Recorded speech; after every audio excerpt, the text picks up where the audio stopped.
नमस्कार दोस्तों, आज बात करेंगे हम कांग्रेस की दूसरी सूची को लेकर।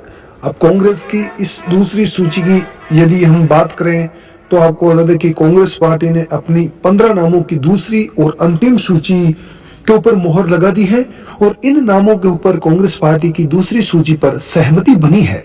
तो इन नामों जो हम आपको नाम बताएंगे इनके ऊपर पार्टी ने भरोसा भी जताया है और कुछ नाम जो पहली सूची के हैं उनके बारे में भी हम चर्चा करने वाले हैं कि आखिर कांग्रेस पार्टी ने इनको टिकट दिया है तो आखिर क्यों दिया, और दूसरी सूची में जिनका नाम आया है और जिन्हें मौका मिला है, पार्टी के बड़े वरिष्ठ नेता हैं, कुछ युवा नेता भी हैं जिनके ऊपर कांग्रेस पार्टी की दूसरी सूची के अंदर पार्टी ने इनके ऊपर भरोसा जताया है। तो साथियों, हम आपको पूरी अपडेट और पूरी जानकारी बड़ी विस्तारित और बड़ी ढंग से बताने वाले हैं। तो साथियों, अभी तक आपने हमारे यूट्यूब चैनल इलेक्शन इंडिया को सब्सक्राइब नहीं किया है तो जल्द से जल्द इलेक्शन इंडिया को सब्सक्राइब जरूर कर देवें, क्योंकि इस चैनल पर सबसे सटीक जानकारी आप तक हम प्रोवाइड करवाते रहते हैं। अब बात करेंगे लोकसभा चुनाव 2024 को लेकर। तो लोकसभा चुनाव के अंदर दोनों ही बड़ी पार्टियां कांग्रेस और भारतीय जनता पार्टी बीजेपी दोनों ने अपनी एक एक सूची राजस्थान के अंदर जारी कर दी है। दोनों की दूसरी सूची को लेकर पूरे राजस्थान की जनता, जितने भी वोटर्स हैं, जितने भी लोग हैं, वो सभी जिन जिन नेताओं के समर्थक हैं, जिन जिन नेताओं के चाहने वाले हैं, वो सभी अपने अपने नेताओं के नाम का इंतजार कर रहे हैं। उन सभी का इंतजार खत्म हुआ। कांग्रेस पार्टी ने जब कोई भी सूची जारी होती है, उस सूची जारी होने से पहले एक दो संभावित सूचियां या फिर मोहर लगी हुई सूचियां जारी होती है। उन्हीं सूची में से एक मोहर लगी हुई सूची के बारे में हम आपको बताने वाले हैं। तो साथियों, सबसे पहले तो हम पहली सूची के कुछ नामों के बारे में चर्चा कर लेते हैं। सबसे पहले हम बात करेंगे वैभव गहलोत के बारे में। अशोक गहलोत के बेटे वैभव गहलोत, इनकी परंपरागत सीट हमेशा से ही जोधपुर रही है, लेकिन इस बार कांग्रेस की पहली सूची के अंदर जोधपुर से करण सिंह उचियारा राजपूत प्रत्याशी को टिकट दिया है कांग्रेस ने। सचिन पायलट समर्थक कहे जाते हैं। उसके बाद में हम बात करेंगे अब वैभव गहलोत के बारे में। तो दोस्तों, आपको बता दें कि जो जोधपुर से वैभव गहलोत हमेशा चुनाव लड़ते थे, आखिर उन्हें पार्टी ने, जो पार्टी बीते 15 सालों से जालोर के अंदर चुनाव नहीं हारी है बीजेपी पार्टी, वहां पर आखिर वैभव गहलोत को चुनावी मैदान में पार्टी ने क्यों उतारा।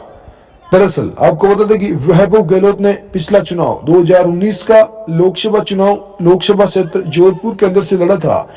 जोधपुर से गजेंद्र सिंह शेखावत के सामने जो है वैभव गहलोत चुनाव हार गए थे।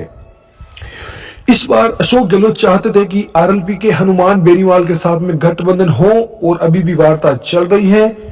हनुमान बेनीवाल को उस टाइम जब टिकटों का वितरण नहीं हुआ था कांग्रेस की पहली सूची को लेकर, तब हनुमान बेनीवाल का नाम सजेस्ट करने में या फिर किसी भी तरीके का नाम करने में दोस्तों अशोक गहलोत बड़ी बढ़ चढ़कर मशक्कत कर रहे थे कि किसी न किसी तरीके से हनुमान बेनीवाल के साथ में कांग्रेस पार्टी अलायंस में आए, कांग्रेस पार्टी गठबंधन करे, ताकि उनके बेटे की राह आसान हो जाए, उनके बेटे को जोधपुर जीतने में कोई बड़ी मुसीबत का सामना ना करना पड़े।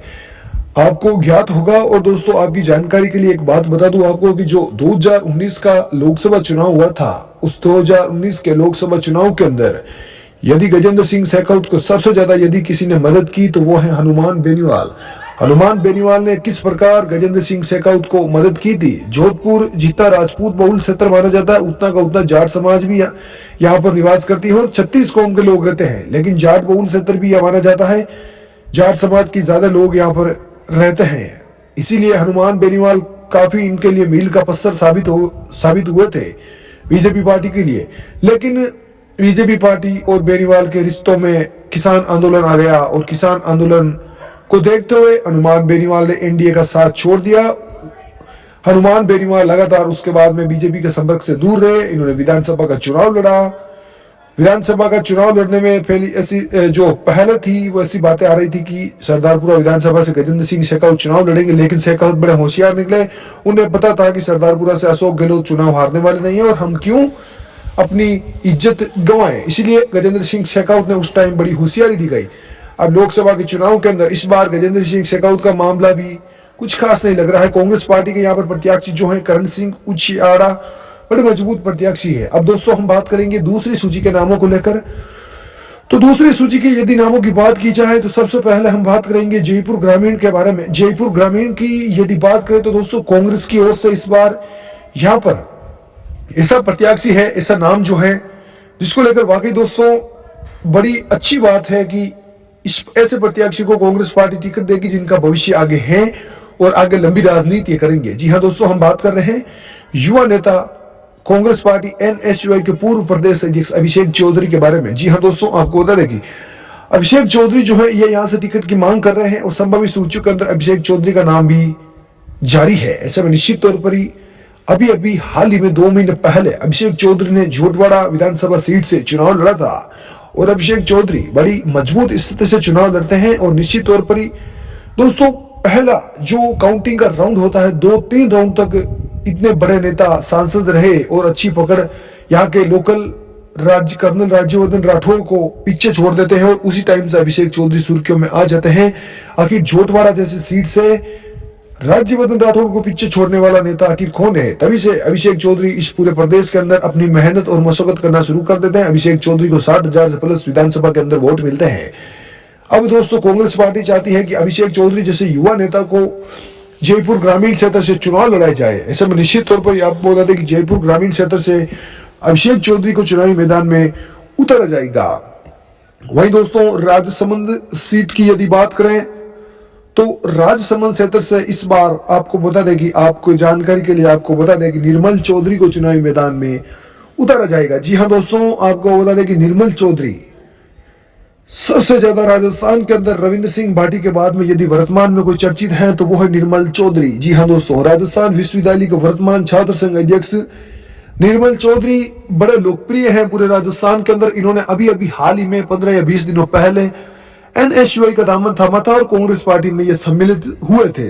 कांग्रेस पार्टी से शुरुआती तौर से इनकी दिनचर्या रही है। सचिन पायलट इनके मार्गदर्शक रहे हैं। ऐसे में निश्चित तौर पर जाहिर सी बात थी कि कांग्रेस पार्टी में ही आएंगे। अब ऐसे में पूर्णतया इन्होंने कांग्रेस पार्टी ज्वाइन कर ली है और इनका जो लोकसभा क्षेत्र है वो राजसमंद क्षेत्र लगता है। दरअसल आपको जानकारी के लिए बता दें कि निर्मल चौधरी का पैतृक गांव धामनिया है और ये मेरता विधानसभा क्षेत्र के अंतर्गत आता है। विधानसभा में इनका जिला वैसे इनका नागौर लगता है लेकिन लोकसभा क्षेत्र इनका राजसमंद लगता है। अब राजसमंद से निर्मल चौधरी को इस बार कांग्रेस पार्टी चुनाव लड़ाएगी। कांग्रेस पार्टी चाहती है कि राजस्थान के अंदर इस बार ज्यादा से ज्यादा युवाओं को मौका मिले और लोग भी युवाओं के ऊपर ज्यादा भरोसा करते हैं। लेकिन दोस्तों इनकी राह बिल्कुल भी आसान नहीं होने वाली है। अब दोस्तों बीजेपी ऐसा दावा है, सूत्रों के हवाले से हमें जानकारी मिली है जिसके मुताबिक आपको बता दें कि बीजेपी पार्टी राजसमंद से राजेंद्र राठौड़ को चुनाव लड़ाएगी। दोस्तों राजेंद्र राठौड़ को इसलिए चुनाव लड़ाएगी क्योंकि अभी अभी 2 महीने पहले राजेंद्र राठौड़ नरेंद्र बुडानिया के हाथों चूरू के अंदर हारे थे, तारानगर के अंदर चुनाव हारे थे। अब ऐसे में निश्चित तौर पर ही जो राजसमंद है राजपूत बहुल क्षेत्र माना जाता है। इस राजपूत बहुल क्षेत्र के अंदर कहीं ना कहीं तौर पर यदि राजेंद्र राठौड़ जैसे दिग्गज नेता चुनाव लड़ते हैं तो निश्चित तौर पर ही आप मानकर चलो बीजेपी पार्टी के ये खाते में सीट जाएगी। वैसे दोस्तों हमेशा से ही बीजेपी के खाते में ही सीट गई है।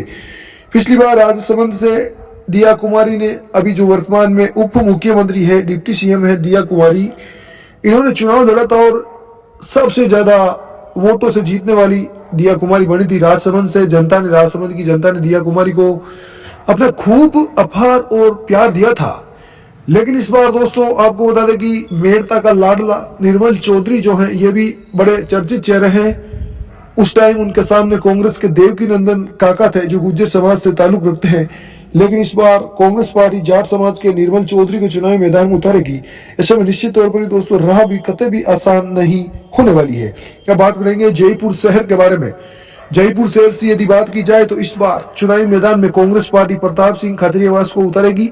प्रताप सिंह खजरीवास बड़े अच्छे और दमदार नेता माने जाते हैं। इन्होंने भी विधानसभा का चुनाव लड़ा था, सिविल लाइन से लगातार ये यहाँ से चुनाव लड़ते आ रहे हैं। लेकिन किसी कारणवश इस बार विधानसभा का चुनाव जो है ये हार जाते हैं। अब ऐसे में कांग्रेस पार्टी भी चाहती है कि इतने बड़े नेता जो है ऐसे ही ना बेटा रहे, इसीलिए इन्हें जयपुर शहर से विधानसभा का चुनाव लड़ाया जाएगा। सुर्खियों के हवाले से जानकारी के मुताबिक आपको बता दें कि जयपुर से इस बार कर्नल राज्यवर्धन राठौड़ से चुनाव लड़ेंगे, बीजेपी से चुनाव लड़ेंगे जयपुर शहर से। उनका सामना होगा कांग्रेस पार्टी के प्रताप सिंह खजरीवास से। तो दोस्तों आपको क्या लगता है, हमने जो आपको नाम बताया कांग्रेस पार्टी के उम्मीदवार, ये जीत पाएंगे या फिर नहीं जीत पाएंगे। तमाम तरीके का सस्पेंस बना हुआ है। तो दोस्तों ये सस्पेंस आप दूर करोगे, आप हमें कमेंट करके कमेंट सेक्शन के माध्यम से आप जरूर बता सकते हो। आप सभी का तहे दिल की गहराइयों के साथ में धन्यवाद।